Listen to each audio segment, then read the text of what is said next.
Whether you're a skeptic or a believer, join me, Rob McConnell, as together we'll investigate the world of the paranormal and the science of parapsychology here on the X-Zone Radio TV show on XZBN and the X-Zone TV channel on Simul TV. Since 1990, the X-Zone Radio TV show has been the place where people dare to believe and dare to be heard. Together, we'll investigate UFOs, aliens, ghosts, Bigfoot, psychic phenomena, lake monsters, conspiracy theories, government cover-ups, the truth embargo, alien abductions, ESP, haunted locations from around the world, and so much more. With over 28 years of broadcasting and more than 4,500 individual guests, the X-Zone is truly a place where fact is fiction and fiction is reality, as evidenced by the credibility, integrity, and professionalism of the guests that we bring to our international audience. If you have seen a UFO, had a close encounter, seen a ghost, Bigfoot, lake monster, or a story that you would like to share or have investigated, contact me, Rob McConnell, by sending me your email to xzone@xzoneradiotv.com, or you can call toll-free 1-800-610-7035, extension 143, and on Skype, X-Zone Radio TV. For more information on the X-Zone Radio TV show with yours truly, Rob McConnell, visit www.xzoneradiotv.com or www.xzonetvchannel.com or simultv.com and xzbn.net. Until next we meet here in the X-Zone from our broadcast center and studios in Hamilton, Ontario, Canada, always remember, X-Zone Nation, keep your eyes to the sky and your heart in the light.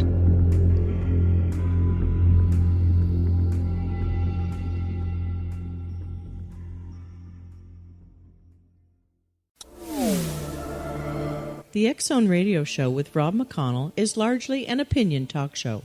All opinions, comments, or statements of fact expressed by Rob McConnell's guests are strictly their own and are not to be construed as those of the X-Zone Radio Show or endorsed in any manner by Rob McConnell, rel-mar McConnell Media Company, the X-Zone Broadcast Network, its affiliated networks, stations, employees, or advertisers.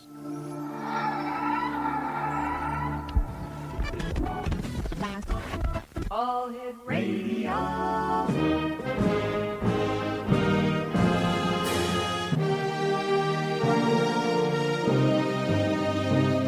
Welcome to the X-Zone, a place where fact is fiction and fiction is reality. Now, here's your host, Rob McConnell.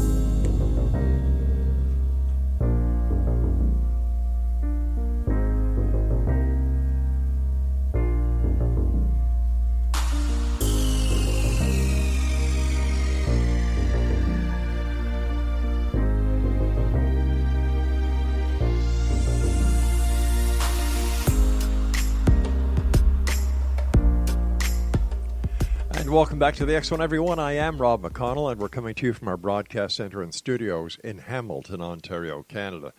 If you'd like to send me an email, xzone@xzoneradiotv.com, on all social media sites, X-Zone Radio TV.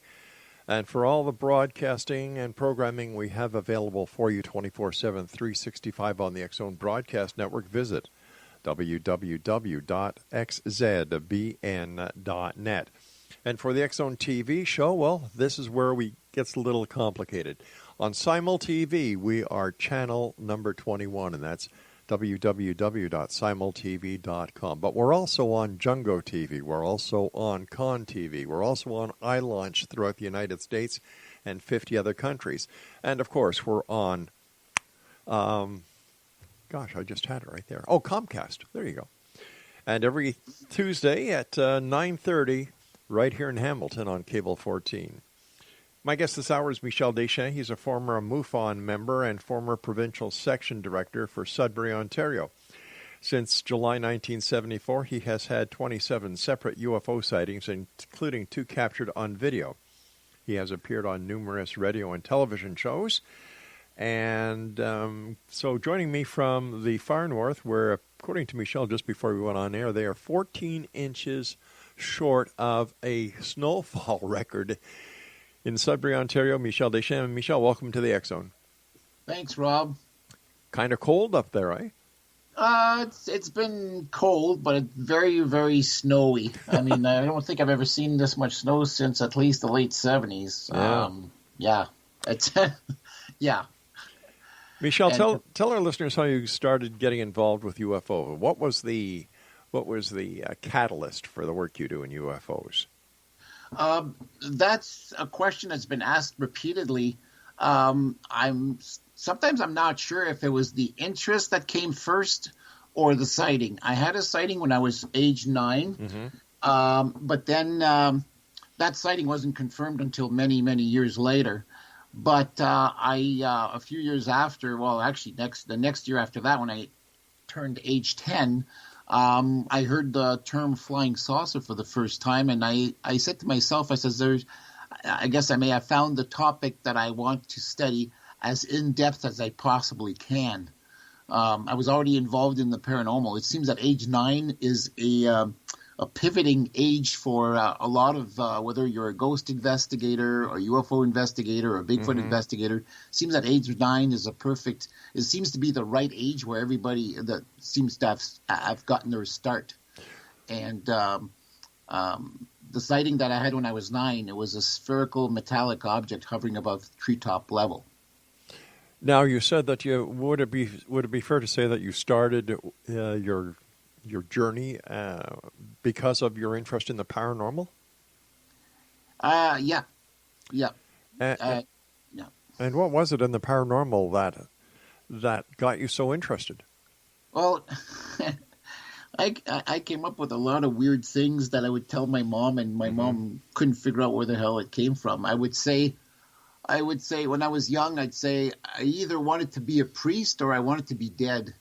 And she said, "What?"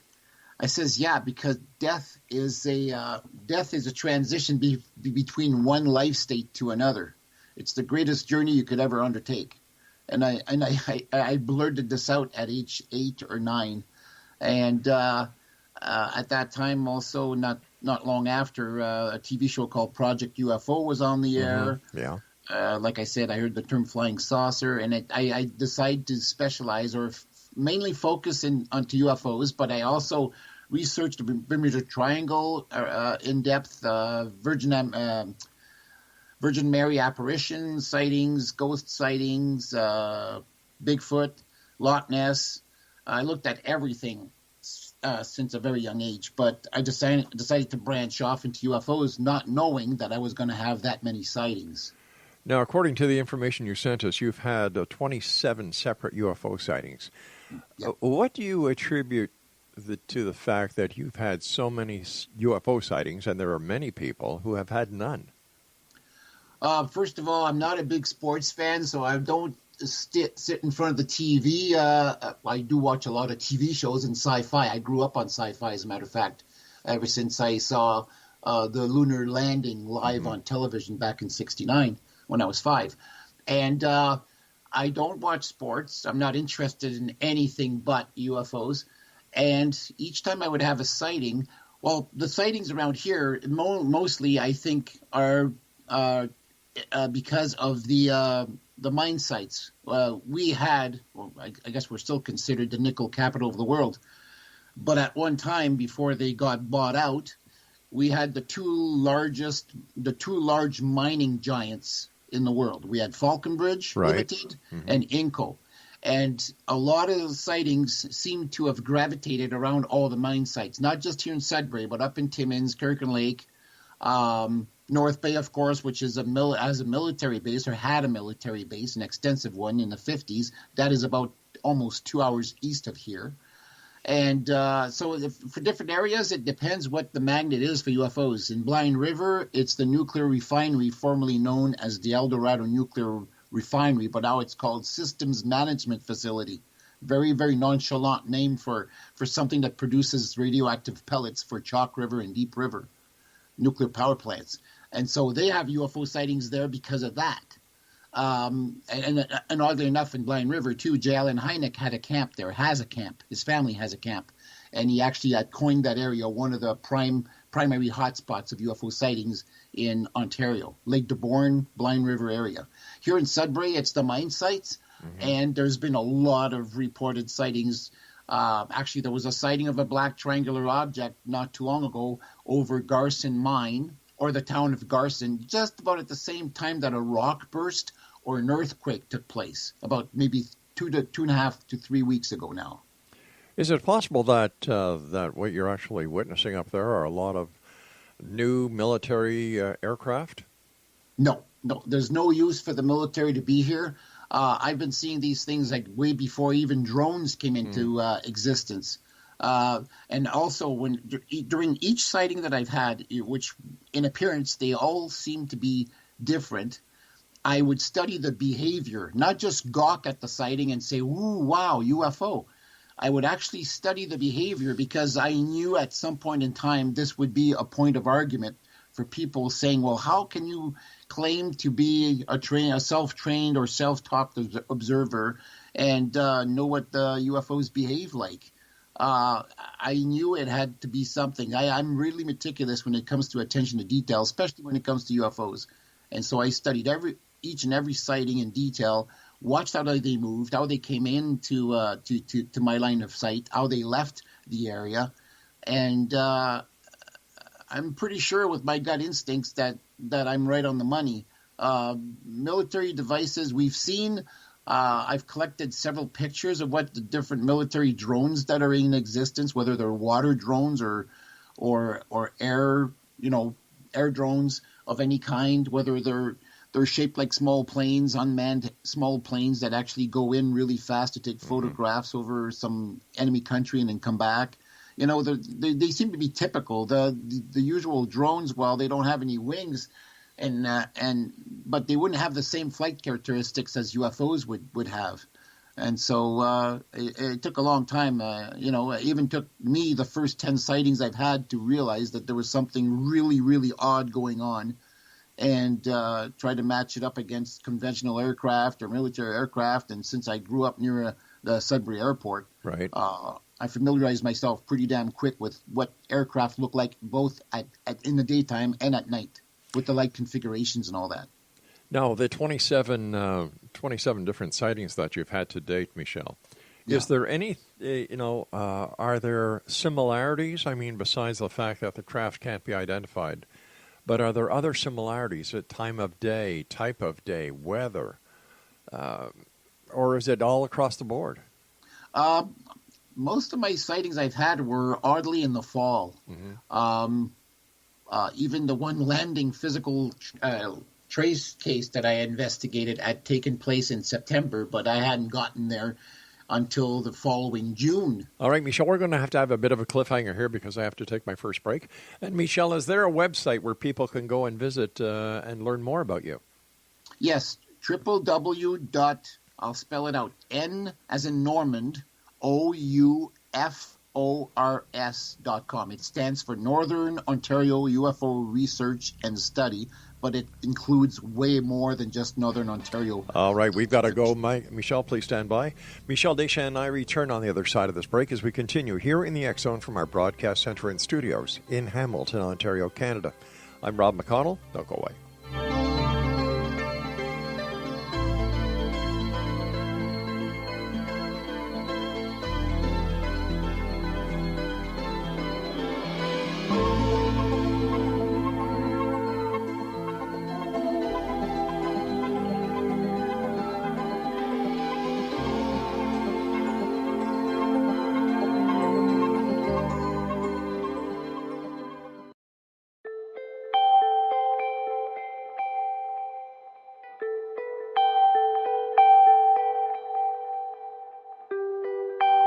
It's hard to listen to the news without realizing we're living in volatile, unprecedented times.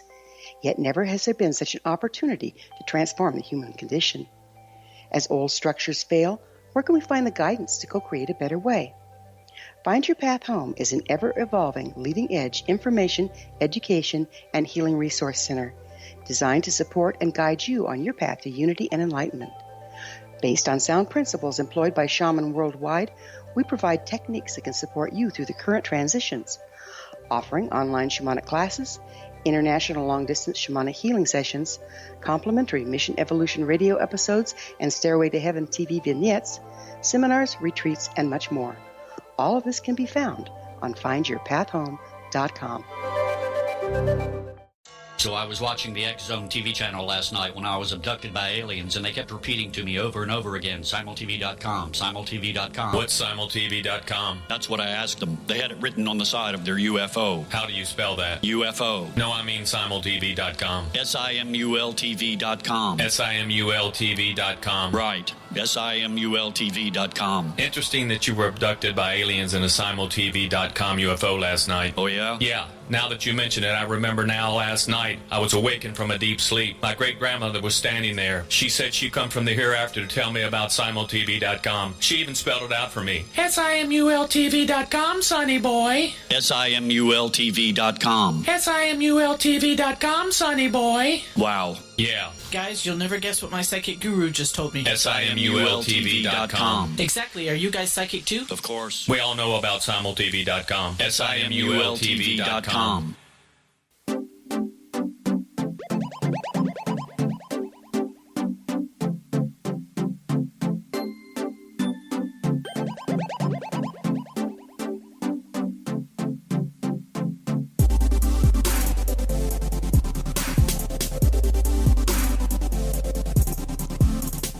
Michel Deschamps is my special guest this hour, Exonation. His website is www.noufors.com. And Michel, before we went to the break, you were telling us about a landing with trace evidence that you investigated. Tell us about that rather very interesting event. Well, I initially heard about it from a radio broadcast, from a local station where they were talking about crop circles, and when they mentioned that they had found a couple in the area, I got a hold of the broadcaster, and she then referred me to somebody who had taken pictures and had been on the site. When I met the person, all he gave me was a strip of negatives, and I couldn't really make out what was on the photo until I had the pictures developed. Right. And then right away I knew I wasn't looking at crop circles. This was something on hard surface with a layer of gravel, where the gravel had been blown away, leaving two, I guess you could call them indentations. The area is a solid surface of limestone, about 80 to 90 feet in diameter, completely surrounded by trees, mind you, and not visible at all from the main road at this location on Manitoulin Island. And the gravel was blown away, leaving these two donut-shaped indentations. So after talking to Ted Phillips, who is the leading authority on physical trace cases, turns out there was two small objects that actually landed next to each other. Maybe one was assisting the other. We don't know. The only report I have of lights in the sky was this man named Keith Misselbrook, who lived nearby. He's passed away by now. And he had a breathing problem, and he was awake at 4 o'clock in the morning going to get water at his sink, and he looked out the window and saw two lights descending side by side. The area itself is a quarter mile away from the main road, and people would say, well, maybe it's a hoax or whatever. Well, if it's a hoax, I would have placed it right next to the road where there would have been well-traveled traffic. Sure. But to be in the woods where it was, it just didn't make any sense. Was it a clearing in the woods where this was found? Yeah. Yeah. And how big would you say this area was where the gravel was basically blown away from? The two circles seem to be between 6 to 9 feet in diameter, with the gravel, a mound of gravel in the middle. And then when we got on site the first time, because I'd been there 3 times within a year and a half of this. So it lasted through a winter, never got wiped out after that. It was there like 2 years later. It looked like there was dried cake, like mud, dried mud that was in the circle. But then the gravel itself, you could not remove it from the limestone surface unless you used a scraper. I found that really weird. There's no no residue there, no glue, nothing that would indicate that it was glued to the surface of the limestone, but yet it was. And on the outer perimeter of the circles, the gravel was just as hard. But on the surface itself, where the donut-shaped indentations were, you could sweep the gravel loosely, no problem whatsoever. Now, the night in question, yeah, was there any unknown air traffic that was reported by Transport Canada? Not that I know. How about the military? Neither. I was the only civilian investigator, supposedly, that was there. Did the OPP receive any calls? The OPP, I don't think they received calls about that one, but I do have a write-up in some old Ontario journal by this OPP officer that I personally know, who actually investigated another landing case. He's actually photographed crouching down next to another landing site on Manitoulin Island. Mindamoya area was his beat.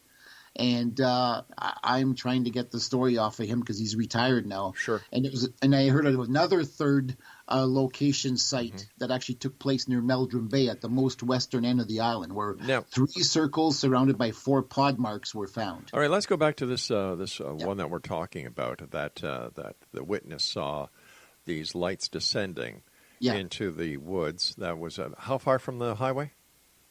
I'd say a quarter mile. Okay, a quarter mile from the highway at 4 o'clock in the morning. Yeah. Was there any sampling taken and sent to an independent lab for analysis of the rocks and this caked material? No. Sadly, no. Because I pretty well botched that up. It was my first time ever. It took a while before we even found the site. And then even the guy that I was with, who was not very reliable, had called in my provincial director at that time because I was with MUFON. And he drove up all the way from Ottawa. And we looked through, we walked through and ran through 400 acres of land and then found out it was the wrong location. Then I ran into the property owner who only checked his property once a week. He lived in the town of Spring Bay, but the property itself where the landing took place is a quarter mile out of there. And so he took me to the property, and that's why I found the whole thing very, very highly unusual, because it was out of sight and out of from the area where they actually lived. But what is so unusual about that? Because most UFO landings, if they are UFOs in fact, for example, the Randlesham Forest, that wasn't beside a highway, that was in the middle of the woods. Yeah. So what's unusual? Well, just that the fact that there was two marks and like 2 circular marks, and that, like I said, there didn't seem to be any trace. And the funny thing is, it was a gravel. I couldn't see how it could be a gravel pit because the soil itself, the ground was hard limestone surface. But there was trucks that used to go through there to haul out gravel. Right. And this happened in mid-September of 1990, and I got there in June of 91, and they were still very, very visible. The gravel was still pretty well stuck to the limestone. And the last time I was there was in 1993, and then by then you could have swept the entire area, and the gravel finally came right off the limestone with no problem. It swept the area clean. But if the gravel had been on top of the limestone, like you said, for so many years, isn't it possible that it was just caked on? No, you can make out the difference right away. There was just like some oddities about the whole thing. Like I said, you needed a scraper to scrape it off, but the mud itself came off easily. It was just like some peculiarities about the whole thing. And plus, in the ensuing years and the years before then, actually more the years after, I found out how much of a hotspot Manitoulin is. I mean, I spoke to a lot of people at First Nation reservations and communities, and there'd been a lot of sightings there. I mean, almost as many there, if not more, than what's been taking place in Sudbury or even, Blind River is near the most western point of the island. So I wasn't surprised at all over time after talking to a lot of people and witnesses. It just, everything clicked together. Everything clicked together, but were any of these reports actually investigated by a governmental agency or a scientific agency? Not that I know. Why not? If it was of such significance? Well, probably because they were reported to me, and I wasn't much trusting of. I'm still not much trusting of the government for coming out. That's why I am not looking at the even contemplating the idea that there's going to be disclosure. So if there's any disclosure of any type at any scale, it's going to be from people like us who actually wind up in the field, being called into these sightings. No disrespect, but why would anybody believe what you would say? You're not an expert. After all these years, you're damn right I'm an expert. No, not really. Because if you were an expert, well, you would have taken some samples. Yeah, I would have taken some samples, and I didn't really have anything to take samples with. I do have samples of some of the rock that eventually broke off the actual landing site. Right. But never got them tested. Is it possible we checked for radiation using compasses, but nothing really spun out of normal. Okay, but did it ever occur to somebody that may have been a helicopter that landed? No. Why not? No, because there's again similarities with that and the Delphos, Kansas landing site, and a lot of the other ones that Ted Phillips investigated. The shape was the same, the appearance was the same, the medium may have been different. Because some of the landing sites I've seen are on grass, where the donut shape is actually where grass is no longer growing. This was different. This was on limestone with a 3/4 inch layer of gravel that was simply. But once again, why could it not have been a military craft, a helicopter, a civilian aircraft? Why does it have to be a UFO? Because it's private property, and the clearing itself is too with the trees around there. It would not have been a place where a helicopter would have dared to land, and it was private property as well. And with traffic going through there, it just doesn't make any sense. It's like people trying to say that the military is flying over here, going on joyrides, being reported as UFOs when there's no point of the militry being up here. But on the same course of thought, just because it doesn't make sense doesn't mean it isn't so. You've got to check out all your leads when doing an investigation, not selective leads. We'll be back on the other side of this commercial break as we continue here in the X Zone from our broadcast center and studios in Hamilton, Ontario, Canada. Don't forget, X Zone Nation, you can get your complimentary copy of the X Chronicles newspaper at www.xchroniclesnewspaper.com. And if you're interested in finding out who's who in the world of the paranormal and parapsychology, New Age, metaphysics, and so on in your area, just go to www.xzdd, wait a second, X Zone directory, xzdww.net. I'm Rob McConnell. This is the X Zone. Don't go away.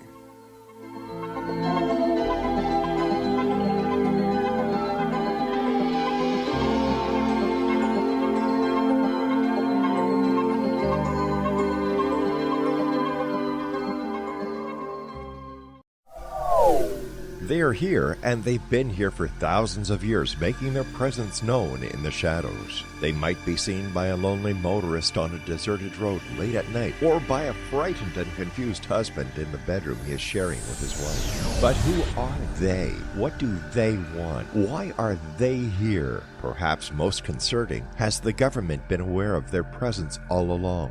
The new book by L.A. Marzulli, UFO Disclosure, the 70-year cover-up exposed, delves into the world of UFOs. Can full disclosure be soon?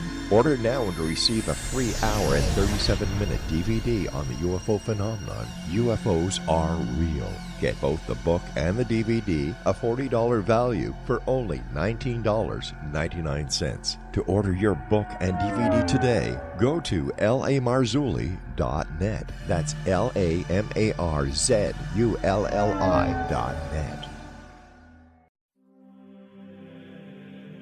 Rob McConnell here, presenting an overview for Nicholas Paul Jennings, author of a fascinating book, Amen. It presents facts revealed by Egyptologists, facts that enable us to understand why Amen is the beginning of creation of God.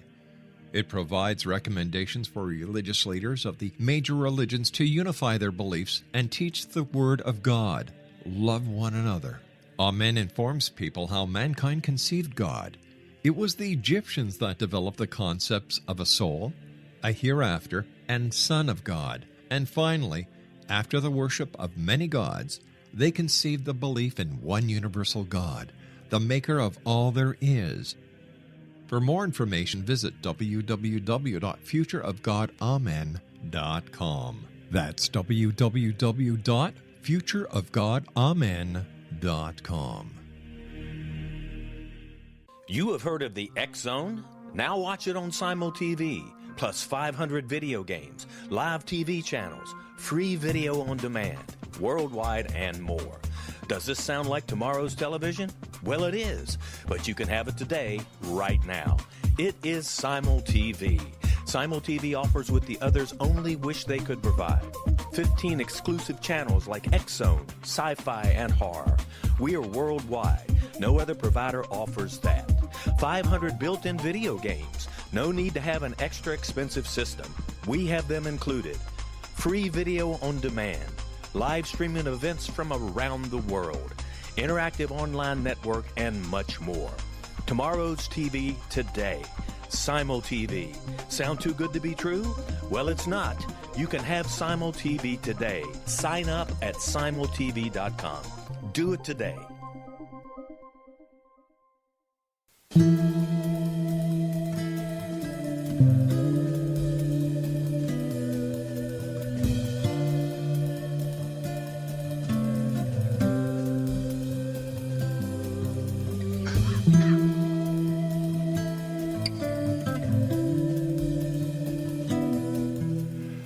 www.noufors.com is Michel Deschamps' website, and he is a UFO investigator up in Sudbury, Ontario. Just getting back to the site, it concerns me that when UFO researchers go investigate a site, they miss asking the authorities, like, for example, a call to air traffic control or to Transport Canada. Did you have any unknown traffic in this area? Yes or no? The Ontario Provincial Police, local municipal police forces, the Canadian Armed Forces. Why not ask these people? They're the experts. Yeah, at that time I didn't think about that. Oh, I see. Even when I had my sighting in 1992, that I was able to call. But now I wouldn't even know where to call now to find out, let's say, what is the cloud ceiling, or well, that's easy enough. Environment places, Canada. You go on their website, or you can go to 24-hour radar track and get all the information there. Yeah, well, I have that on my cell phone now too. Yeah. But some of this stuff came into being after sort of botching things up and then learning by trial and error. Mm-hmm. What do you think about the fact that the Canadian government no longer wants anything to do with UFOs, that what they've done is they've tossed it over to Chris Rutowski? I'm not so sure that he gets everything, including the juicy cases. Mm-hmm. I'd be surprised if he gets like the good radar cases or any well, God forbid, any landing would actually still take place, because for some odd reason the UFOs seem to have gone on to do something else, because this is no longer the heydays of UFO car encounters or abductions is the only thing that seems to happen in the occasional sighting. But when you go back through the 40s and 50s and 60s, the sightings used to take place all the time. And we're talking close encounters where they're swooping down at cars. Well, it seems that all these UFO sightings have kind of petered off ever since the advent of everyone having a camera. Well, maybe the aliens know that we have or maybe a lot of these UFO sightings were made up. After talking to a lot of people, you can tell from looking in their eyes that they. I've had people come up and try to pull the wool over my eyes, and I can tell a bullshitter a mile away. Yeah, do you want to watch your language, please? Oh, sorry. Thank you. But you know what I mean. It's just after many times of seeing something. Mm-hmm. Yeah, maybe I'm biased towards UFOs, but I still won't jump right away. Some people assume that I will call something a UFO within seconds of watching it. I won't just do that. I'll watch it for an hour. If it takes 2 hours, winter depending, because I'm not going to freeze my butt outside looking at something. But are you telling me that you've actually had sightings that have lasted up to 2 hours? No, the longest one was probably a good 20 minutes, maybe. because I saw it from the three different vantage points. And Isn't that was that- the one near the old abandoned radar base, which no longer exists. Isn't that rather unusual for anyone to have a sighting that lasts that long? Not really, I don't think. I haven't counted on my hands like how many people have had sightings that exceeded an hour, but there have been people that have seen things that are pretty close to that long, that length of time. Earlier, you were saying that you've learned how to be a trained observer, and that you've been able to observe, with credibility, some of the 27 UFOs that you yourself have experienced and sighted. I asked you earlier, and I think we got sidetracked, about the behavior of all these UFOs. Did they all look alike? Did they all? No. Some of the stuff some of the UFOs. That's the thing that I'm trying to argue against. People saying, "Oh, it's a drone." Mm-hmm. This is before drone times, before drones came into existence, and plus, I don't know of any drone that we're piloting that is an actual source of light. Like, what keeps it afloat? What makes it work? Like, if you don't have any props on it, you don't have any wings on it, and it's a light source. I have yet to see anything like that. And trust me, I've seen Chinese lanterns as well, and they're not very controllable. They go by the whim of the winds, and they'll anything else will fly against the wind, cross winds, will shoot up and down, side to side. The objects I saw, some of them, they did the weirdest maneuver. One, actually, I described the best way I could sketch it. It looked like a white candy cane in the sky. It was as if it had been a plane. We're talking about a plane that's going level flight, and then all of a sudden going nose down, and then reversing direction, and leaving a white candy cane of white in the sky. And it doesn't make any sense at all. Like a contrail? Yeah, but not we're talking like a contrail that would be not like a plane can turn around, but not, first of all, not that abruptly. Mm-hmm. And so you wouldn't have, we're talking like, you look at a candy cane, I mean, it's a very sharp curve. Sure is, yeah. And I'm looking at it from the side. I'm not looking at it looking straight up. I'm looking at it from the side. So a plane taking a nosedive and then completely reversing itself while flying upside down would be the best direction. It would be the best explanation to say that's what this did. If there was a plane, it's a plane that flew level flight, right side up, nose down, and then reverse direction, but was flying upside down. It doesn't make any sense at all. That was one object that I saw. All right, but once again, let me ask you some very basic questions. Were you the only person to witness this? Apparently, yes. Okay, so there were no reports made to Transport Canada, the Ontario Provincial Police, or anywhere else. A lot of the sightings, sadly, I had no witnesses whatsoever, and it's I've seen the craziest stuff in broad daylight too at work, and I couldn't leave work to follow the thing with my camera, or even to go and get a camera. Right. But I would just watch this thing. It was a beautiful disc. One other sighting was this beautiful disc with whatever was coming off of it. Was it a mist or whatever? It was almost like fishtailing behind this disc, and I watched that thing for 15 minutes until it was a little cotton ball in the sky. We're talking broad daylight. And I caught it like mid-flight. If I had looked to the northwest, I would have seen it coming in. But I was outside taking the snow off the cars at the dealership I was working at the time, and never had it. My camera was a 110 camera. It's a simple 110, and if I'd left it in the glove compartment, we're talking winter, the camera could have froze or not worked properly, and I didn't want to risk losing my job for running off on my 15-minute break or whatever I was doing outside just to photograph. That's one of the biggest arguments I get too. How come the UFO pictures are not ever clear? I said, well, you're talking about a light source at night. You can't make out what's behind it producing the light. And in the daytime, if it's an oval, a white oval, I mean, since when do we fly white oval shaped objects? I don't know of anything like that. The more recent video taken by a cell phone was taken broad daylight by people who were snow shoveling in Blind River. And my perception is that this thing seemed to be at 6,000 feet altitude, 6 to 7 miles away from the eyes of the people who were filming it with a cell phone, because you can make out it's an oval shape. If it had been a plane, you would have seen shadows where the wings jut out. You would have seen the tail fin at that distance, but all you could see is a little oval passing right below the moon in a beautiful blue sky, broad daylight.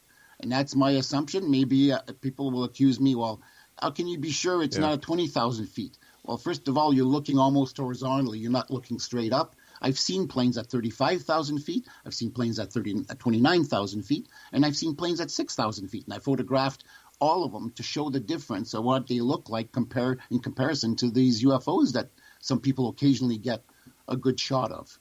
But it's rare. It's becoming rarer now. That's why even I'm now left to go back and just stick with the old cases of the 40s, 50s, and 60s, because now people can play with these digital photos, CGI, whatever, and you can't trust anybody unless you know the actual photographer. I've had Ken Klingbeil's a good friend of mine who's photographed some amazing things with the most vivid colors that you can't find on aircraft, even drones. And I trust his photographs. But other than that, I don't trust anything that's modern. I mean, you'd have to have something literally land in front of you and be sure that it's not man-made or military in order to say, yeah, I've seen one. But I'm left to just becoming an archivist now. I'll investigate occasionally, but it's too much wear and tear on the vehicle if you're going down dirt roads. And maybe a lot of sightings will go unreported that way, officially or unofficially. If people are still not made up their minds that we have an alien presence on their planet, then there's a big problem. Why? And I'm already way past that. Why? How can you say that? You once again, you're a believer. Not everybody's a believer. I'm a knower. When you see UFOs, your belief is based on faith and not having to have seen. I have seen, therefore I know. I don't believe. All right, but do you know for a fact that they're UFOs from another planet? Yeah. How do you know that for a fact? Because a friend of mine, we worked at INCO, actually has seen flying saucers in close proximity with a 600-power telescope in the late 60s and was able to see the 5 beings inside the saucer with one that was dressed in black. And all right, hold on. We've got to take our final break here. When we come back, let's talk about this. This is very interesting. Exo Nation, our guest this hour is Michel Deschamps. And for more information about Michel, visit his website at www.noufors.com. And we'll be back as we wrap up this hour here in the X Zone from our broadcast center and studios in Hamilton, Ontario, Canada. Don't go away.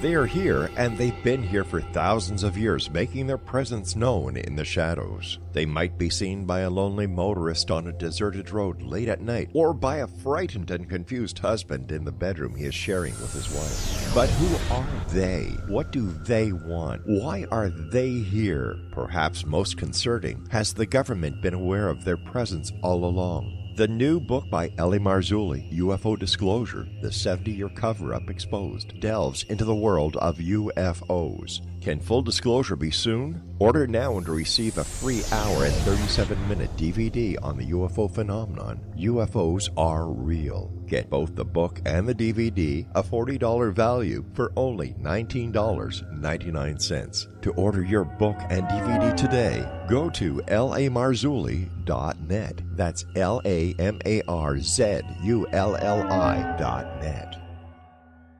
So I was watching the X Zone TV channel last night when I was abducted by aliens, and they kept repeating to me over and over again, simultv.com, simultv.com. What's simultv.com? That's what I asked them. They had it written on the side of their UFO. How do you spell that? UFO. No, I mean simultv.com. simultv.com. simultv.com. Right. simultv.com. Interesting that you were abducted by aliens in a simultv.com UFO last night. Oh, yeah? Yeah. Now that you mention it, I remember now last night I was awakened from a deep sleep. My great-grandmother was standing there. She said she'd come from the hereafter to tell me about simultv.com. She even spelled it out for me. simultv.com, sonny boy. simultv.com. simultv.com, sonny boy. Wow. Yeah. Guys, you'll never guess what my psychic guru just told me. simultv.com. Exactly. Are you guys psychic too? Of course. We all know about simultv.com. simultv.com.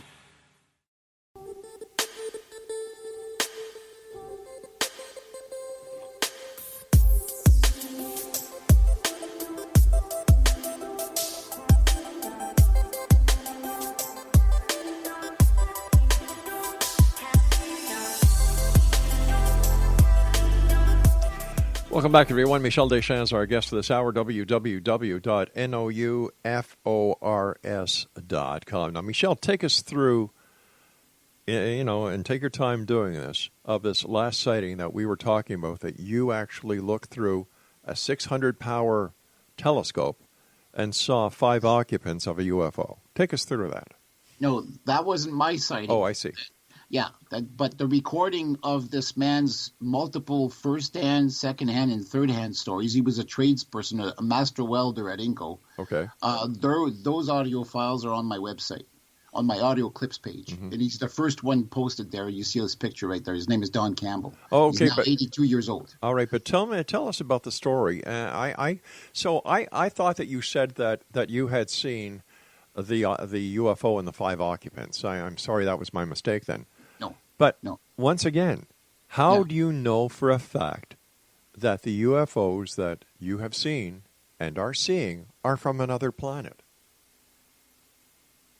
I guess you could say I use my gut instincts, because I've looked at these things, mm-hmm. like I said, the 27 sightings, and I've read other reports too. I've gathered as much as I could from other people and their source of information, mm-hmm. and put them all on the website, so they just one-stop shopping kind of thing. Okay. I guess.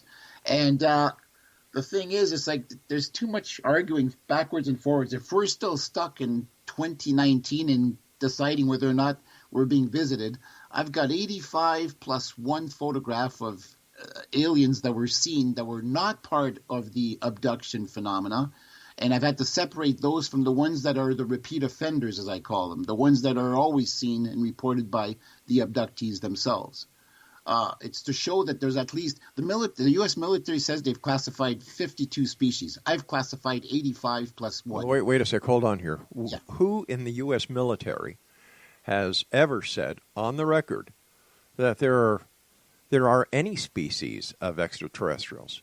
Yeah, Clifford Stone has said that the military has classified 52 species.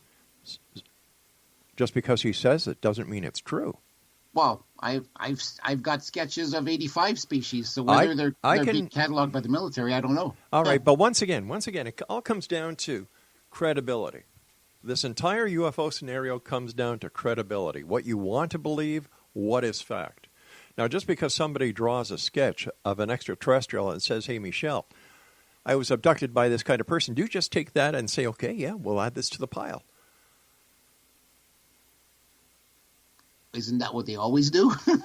What does the military do with it, Well, why are we being, for instance, what is the NSA doing with all the data they're collecting off of our cell phone? What the hell is it for? Like, it's none of my, listen, if you have nothing to hide, you have nothing to fear. I personally don't care what Big Brother wants to check me out, because go right ahead.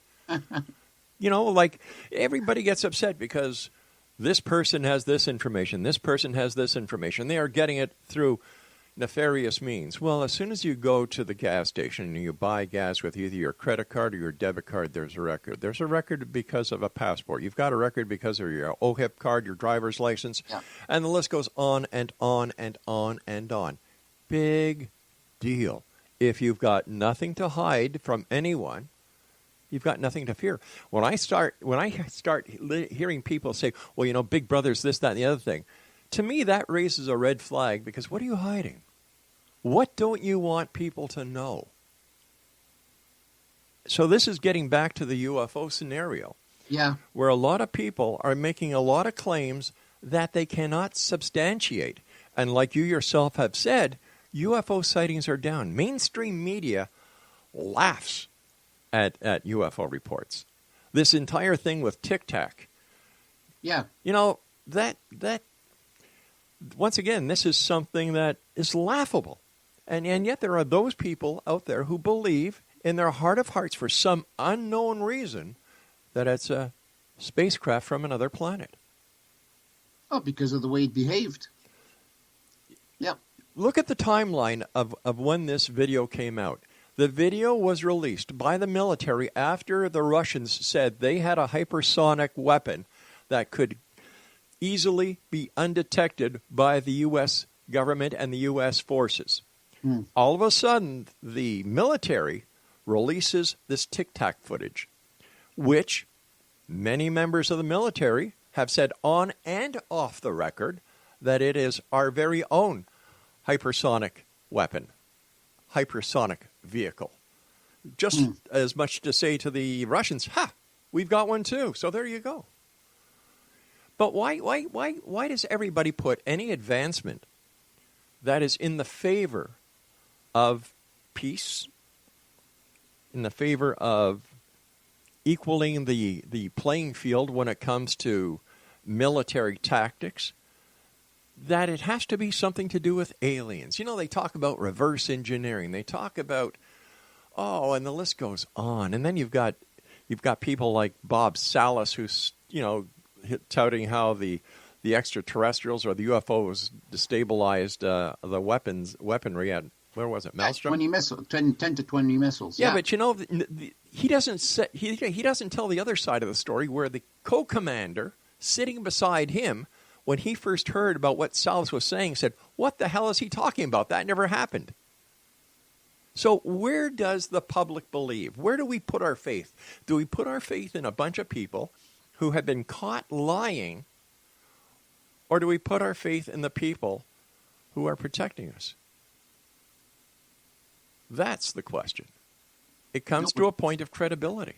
Nobody's protecting us. Oh, come on. Nobody's protecting us. Come on. No. The military couldn't care less about letting UFOs. You know what? Well, that's because they're not there. I don't even believe that they can back engineer technology that's possibly 1 million years old. You know, that's because they're not there, Michel. It's nice to think that there's UFOs. Maybe you've seen one. I don't know. I wasn't there.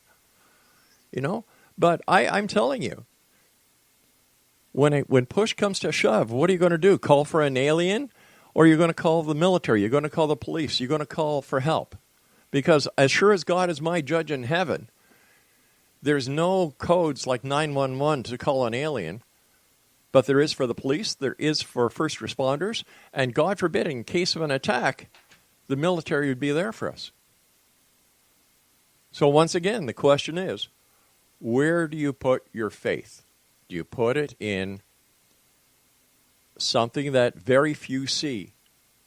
Or do you put your faith where the facts lie? You can see the military, you can call the police, all those have been seen, and they're there for you.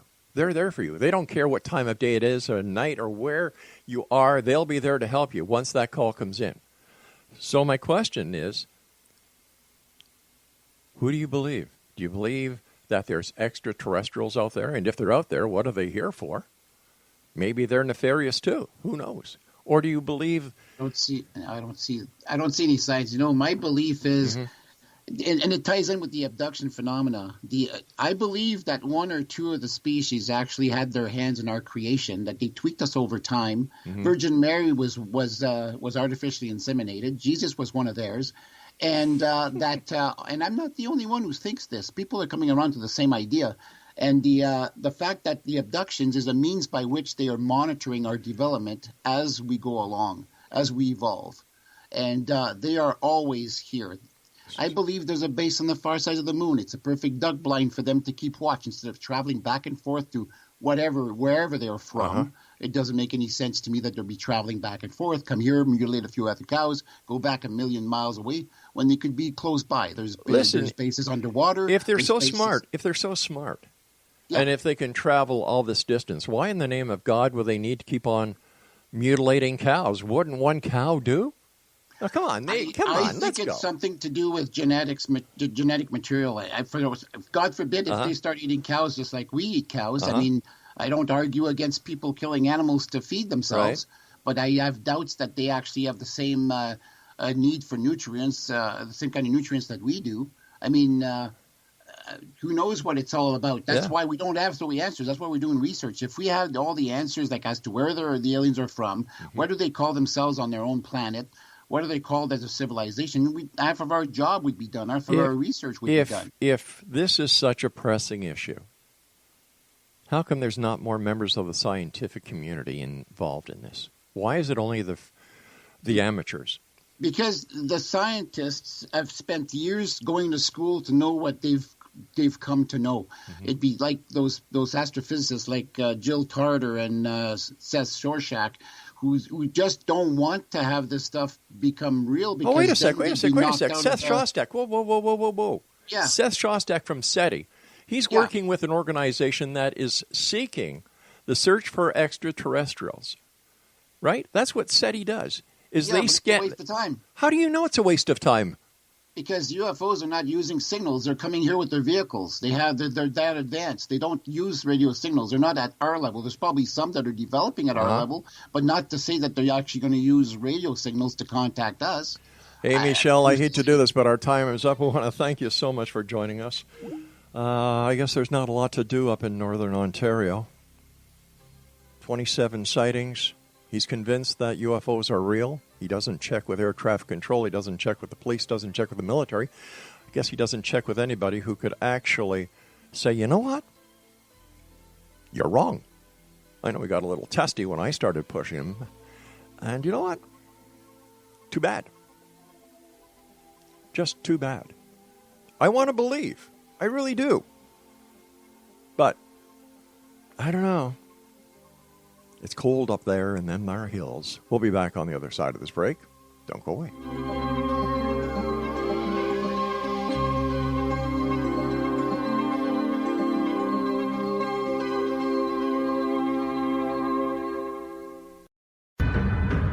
If you are looking for a safe, zero-calorie, natural option to the harmful artificial sweeteners on the market today, Just Like Sugar is what you're looking for. Just Like Sugar is a wonderful natural alternative for those health-conscious people who choose a calorie-restricted diet with a great, pure, sweet flavor that tastes just like sugar. Just Like Sugar is a great natural option for people suffering from diabetes and may be useful in restricted diet programs where standard sugars are not allowed and does not cause a laxative effect of some other sweeteners. Just Like Sugar comprises a perfect blend of chicory root fiber, natural calcium, natural vitamin C, and Just Like Sugar's sweetness comes from the natural flavors from the peel of the orange.